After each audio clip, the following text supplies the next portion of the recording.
Chocolate mummy से मैं सीमा सिंह आपका स्वागत करती हूँ। आज मैं आपको भैया पांचे के व्रत की विधि और इसका उद्यापन कैसे करते हैं, साथ ही भैया पांचे की एक पौराणिक कहानी भी सुनाने जा रही हूँ।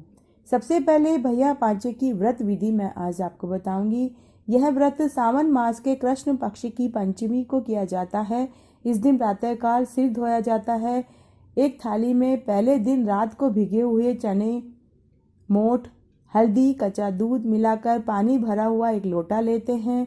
दक्षिणा के रुपए लेते हैं और कीकर के पेड़ के पास जाकर पूजा करते हैं। एक टहनी पर जल चढ़ाया जाता है, हल्दी से टीका लगाते हैं। फिर खुद के सिर के ऊपर भी हल्दी से टीकी लगाते हैं। लोटे पर मोड़ी बांधी जाती है, सतिया बनाया जाता है और झाड़ी की टहनी के कोटों पर मोठ और चने बोते हैं। फिर अपनी साड़ी के पल्ले से अपने माथे व कीकर की टहनी को 7 बार छूकर कहते हैं, झाड़ झड़े मेरा वीर बढ़े। इसके बाद कहानी कहते हैं। कहानी कहते और सुनते समय हाथ में मोठ चने लेकर छीलते रहते हैं। कहानी सुनने के बाद छिले हुए मोठ चने वहीं पर चढ़ा देते हैं। फिर गणेश जी की कहानी कही जाती है। कहानी कहने और सुनने के बाद सूरज जी को जल से अर्घ्य दिया जाता है और थोड़ा सा पानी बचाकर रखते हैं। घर के अंदर आने से पहले दरवाजे के दोनों कोरों पर जल डाला जाता है और हल्दी से सतिया बनाए जाते हैं।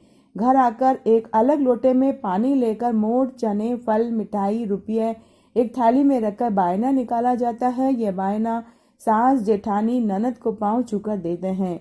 यह पूजा बिन ब्याही लड़कियां भी कर सकती हैं ताकि उनको अच्छा घर वर मिले और छोटी बहनों को फिर वो बायना देती हैं। उद्यापन कैसे किया जाता है? जिन लड़कियों की इसी वर्ष शादी हुई हो वे पहले वर्ष मायके में ही भैया पांचे मनाती है और चुनरी ओढ़कर बायना निकालती है। एक बड़े ढक्कन वाले भगोने में मोठ चने भरकर उनमें रुपए, फल, मिठाई, साड़ी, ब्लाउज पीस रखकर जब वो ससुराल जाएं तो वो अपनी सास, ननद, जिठानी को ये पांव छूकर बायना देती हैं। इस तरह इसका उद्यापन किया जाता है। भैया पांचे की कहानी एक बहुत ही पौराणिक कहानी है। एक बार की बात है, एक राजा था, उसके 7 बेटे बहू थे। 6 बहुओं को तो पीहर था, 7वीं को कोई पीहर नहीं था। 6 बहुएं जब कुएं पर पानी भरने गई तो आपस में बोली कि जल्दी जल्दी पानी भर लो, बाद में हमें धोख मारने भी जाना है।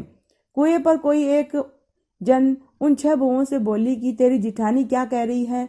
तो वह 6 बहुएं बोली कि वह तो चरखा काट रही है, उसे क्या मालूम कि भैया पांचे क्या होती है, क्योंकि उसके तो कोई भाई नहीं है। ये सारी बातें एक सर्प सुन रहा था। उन 6 बहुओं के पीछे पीछे वह भी चल पड़ा। घर में आकर सर्प ने आदमी का रूप लेकर 7वीं बहू से कहा, बहन राम राम। तब 7वीं बहू बोली कि मेरे तो कोई भाई नहीं था, तू कहाँ से आया? भाई बोला, बहन तेरी शादी के बाद मेरा जन्म हुआ, इसलिए तू मुझे नहीं जानती। फिर वह अपनी सास से पूछने लगी कि मेरा भाई आया है, क्या करूं? तब सास चिढ़कर बोली, तेल से चूहा लीप ले और घी में चावल चढ़ा दे, ऐसा करने पर ना तो चूल्हा सूखा और न ही चावल पके। फिर वह पड़ोसन से पूछने गई। पड़ोसन ने कहा कि तेरी सास ने गलत कहा है, तुम मिट्टी से चूल्हा लीपो और पानी में चावल चढ़ाओ, दाल चावल बनाकर चावल में घी बूरा मिलाकर अपने भाई को जिमाओ। जिमने के बाद भाई बोला, बहन मैं तुझे घर ले जाने आया हूँ। बहन को साथ लेकर जब भाई जंगल में जाकर बहन से बोला कि मैं अब सर्प बनूंगा, तुम डरना नहीं, मेरी पूंछ पकड़कर बांबी के अंदर मेरे पीछे पीछे आ जाना। बांबी में पहुंचने के बाद भाई बहन बोलने लगे, हमारी बहन आई है। भाभी बोली, हमारी ननद आई है। भतीजे बोले, हमारी बुआ आई है।